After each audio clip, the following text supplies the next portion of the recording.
एक गांव में एक लड़की रहती थी और उस लड़की का नाम था रिया। और रिया का ये सपना था कि वे बहुत बड़ी ऑफिसर बने और उसके लिए उसने जी तोड़ मेहनत भी की। बट इंग्लिश के लिए उसने अपने पापा से कोचिंग स्टार्ट कर ली। वो इंग्लिश के लिए रोज अपने पापा के पास जाती और इंग्लिश सीखती। बट जी तोड़ मेहनत करने के बावजूद भी जैसे ही वो पेपर में बैठती है, जैसे ही उसका रिजल्ट आता तो वो फेल हो जाती है और वो काफ़ी डिस्करेज हो जाती है क्योंकि उसने काफ़ी मेहनत की रखी थी। बट जैसे ही अपने वो रिजल्ट देखती है और वो अपने पापा को रिजल्ट बताने जाती थी और उसने बताया कि वो फेल हो चुकी है, बट उसके पापा ने देख लिया था कि वो काफ़ी दुखी है, इसलिए उन्होंने कहा कि this happens, really this happens, और तुम्हें फिर से मेहनत करनी होगी। बट रिया टोटली डिस्करेज थी। उसने कहा कि नहीं, वो अगेन पेपर नहीं देगी क्योंकि उसका दिल टोटली टूट चुका था। बट उसके फादर ने कहा कि you shall appear in the next exams. जैसे उसने अपने पापा के मुंह से ये बात सुनी कि you shall appear in the next exams, तो उसने कहा कि डैडी आपने तो मेरे को ये सिखाया था कि फर्स्ट पर्सन के साथ ही हम शैल का यूज करते हैं, जैसे कि आई और वी के साथ हम शैल का यूज करते हैं, बट आपने ऐसे क्यों कहा कि you shall appear in the next exams, कि you shall appear in the next exams, यानी कि आपने सेकंड पर्सन के साथ ही शैल लगा लिया है। तो इसके पीछे क्या राज है, इसके पीछे क्या रूल है इंग्लिश का कि सेकंड पर्सन के साथ, जिसके साथ हम विल यूज करते हैं, उसके साथ शैल उसके फादर ने क्यों यूज किया, ये हम आज सीखते हैं। और उसके साथ हम इस टेंस को भी सीखेंगे। हम इसकी हर एक बेसिक पार्ट को सीखने जा रहे हैं कि फ्यूचर इंडेफिनिट टेंस क्या होता है। सबसे पहले हम ये देखते हैं कि फ्यूचर इंडेफिनिट टेंस होता क्या है।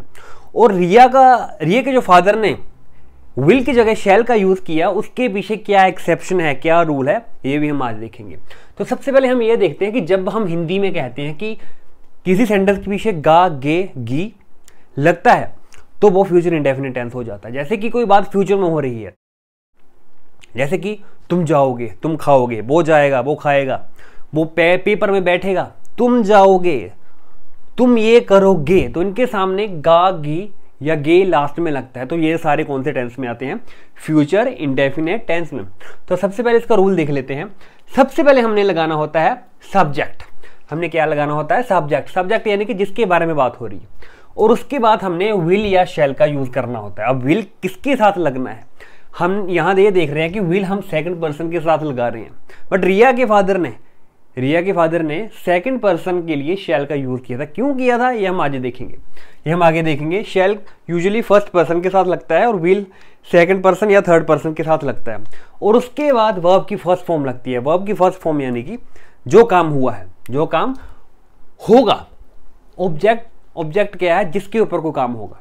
तो सबसे पहले हम ये देखते हैं कि हमने इसे 3 पार्ट्स में डिवाइड कर रखा है। सबसे पहले पार्ट हमारे पास है अफर्मेटिव सेंटेंसेस यानी कि पॉजिटिव सेंटेंसेस। ये है हमारे पास नेगेटिव जिसमें नॉट आता है, और ये है इंट्रोगेटिव जिसमें क्वेश्चन आते हैं। कि हम क्वेश्चन कैसे पूछेंगे।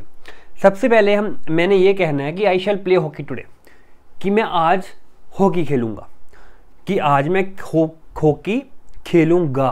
तो ये है future indefinite tense.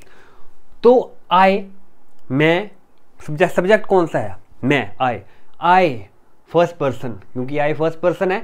First person कौन सा होता है, आई, वी। जो बोल रहा होता है स्पीकर, वो कौन होता है, फर्स्ट पर्सन। तो आई और वी के साथ हम यूजुअली आमतौर पे हम शैल का यूज करते हैं। यू सेकंड पर्सन है जिससे बात हो रही है। ही, शी एंड इट जिसके बारे में बात हो रही है, थर्ड पर्सन।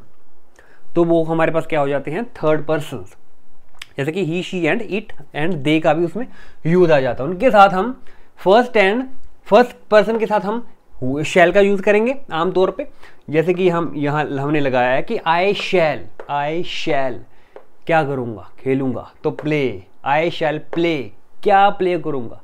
ऑब्जेक्ट कौन सा है, हॉकी, आई शैल प्ले हॉकी टुडे, मैं हॉकी खेलूंगा आज, मैं आज हॉकी खेलूंगा।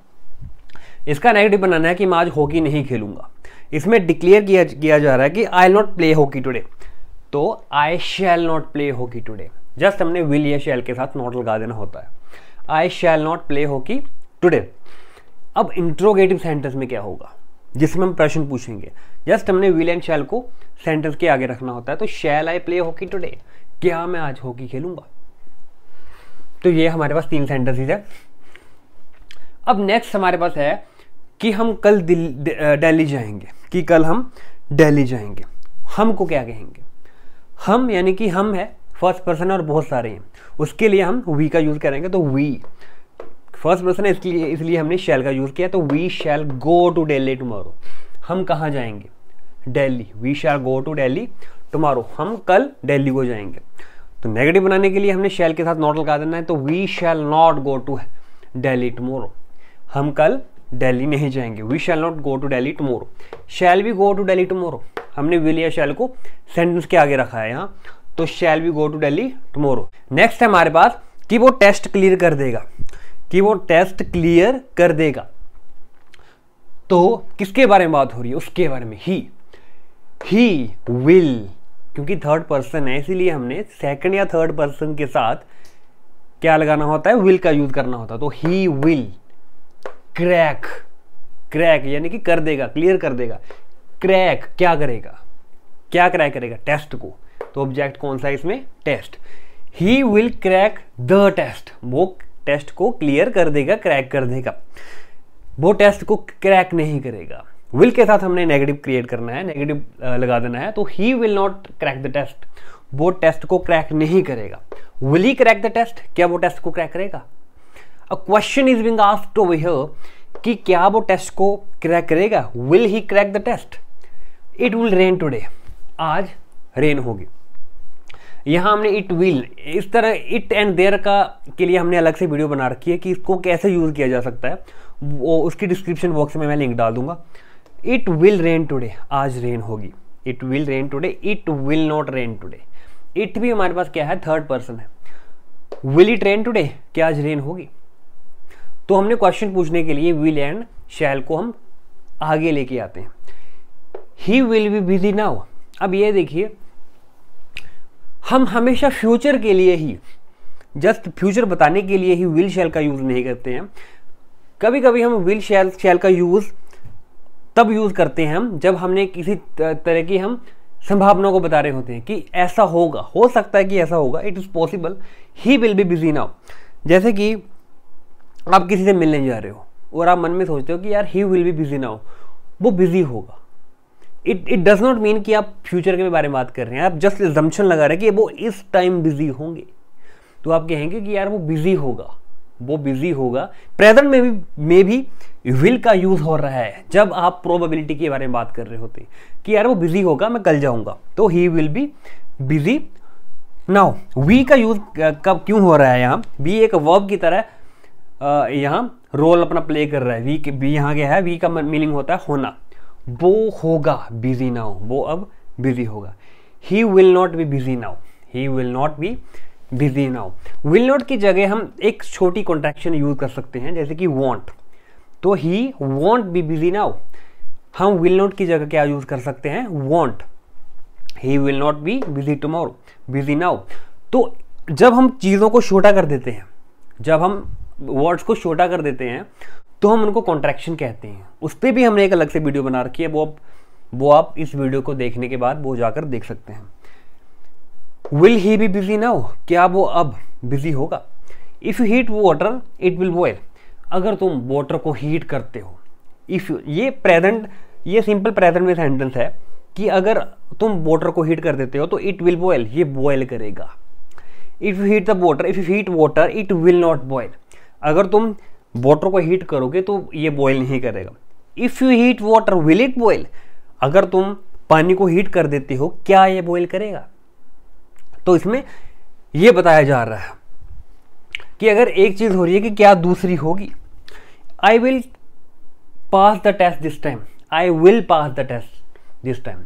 अब ये देखिए हमने रिया वाला क्वेश्चन लिया था, हमने यूजुअली ये डिस्कस किया था कि हम आई के साथ शैल का यूज करेंगे। आई एंड वी के साथ फर्स्ट पर्सन के साथ यानी कि हम शैल का यूज करेंगे। बट अगर हम किसी को प्रॉमिस दे रहे हैं, अगर हम किसी को प्रॉमिस दे रहे हैं या किसी को ऑर्डर कर रहे हैं तो वहां हम उल्टा कर देते हैं, यानी कि फर्स्ट पर्सन के साथ हम वहां विल का यूज करेंगे और सेकंड एंड थर्ड पर्सन के साथ हम शैल का यूज करेंगे। तो I will pass the test this time. अब अगर रिया ये कहे कि मैं इस बार टेस्ट को पास करूंगी, ये उसका दृढ़ निश्चय है, या वो किसी से प्रॉमिस कर रही हो सकती है, वो अपने फादर के साथ प्रॉमिस कर रही हो सकती है कि मैं इस टाइम पास करूंगी टेस्ट को, तो उसने आई के साथ शैल की जगह विल का यूज किया है, क्योंकि वो प्रॉमिस कर रही है I will pass the test this time, I will not pass the test this time.